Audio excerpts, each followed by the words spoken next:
هشغل في حاجة بس خدت بالي منها وحاسس انها مقاربة شوية. بحس ان الفرق بين امبابي وفينيسيوس زي الفرق اللي كنا بنقوله ما بين صلاح وماني.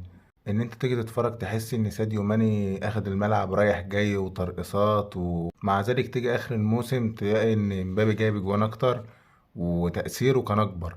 فالفكرة في دي بحسها الاستمرارية شوية، ان امبابي مركز على طول في ان هو عايز يجيب اجوان وان هو يبقى مؤثر في الفريق، على عكس فينيسيوس اللي ساعات بيتأثر بعوامل خارجية زي الجماهير او استفزاز اللعيبة اللي قدامه. في كل اللي بيحصل ده انا مش زعلان غير على الراجل ده اللي في الغالب اصلا هيسيب النادي.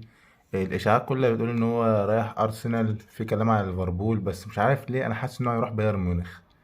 وخصوصا بعد إصابة جمال موسيالا حاسس إن رودريجو مناسب جدا للبايرن، إذا كان لو لعب جناح شمال أو لو لعب حتى في منطقة تحت المهاجم، وإن هو يخش في غفلة مثلا منطقة الجزاء وكده، وهيساهم جدا مع هاري كين.